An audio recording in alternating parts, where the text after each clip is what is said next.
ఆ పేరు భారతీయ చిత్ర పరిశ్రమలో ఒక సంచలనం. అతడు తీస్తున్న సినిమా కోసం దేశం ఉత్కంఠంగా ఎదురుచూస్తోంది.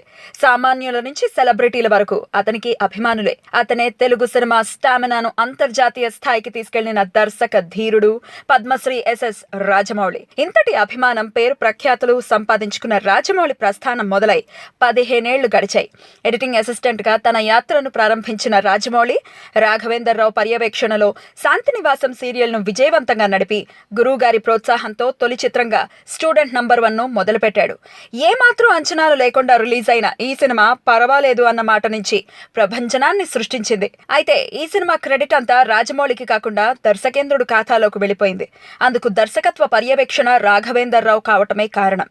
ఆ ముద్రను తన తర్వాతి చిత్రానికి చెరిపివేసుకున్న రాజమౌళి సింహాద్రి నుంచి తన మార్కు చూపెడుతూ వచ్చాడు. అక్కడి నుంచి ఛత్రపతి, సై, విక్రమార్కుడు, యమదొంగ, మగధీర, మర్యాద రామన్న, ఈగ, బాహుబలి ఇలాంటి సినిమాలతో పరాజయం అన్నదే లేకుండా దర్శకుడిగా 15 ఏళ్ల ప్రస్థానాన్ని పూర్తి చేసుకున్నారు. ప్రస్తుతం బాహుబలి 2 షూటింగ్ లో మరో కళాఖండాన్ని చెక్కుతున్న జక్కన్న తెలుగు జాతి గర్వించే మరిన్ని సినిమాలు తెరకెక్కించాలని కోరుకుందాం.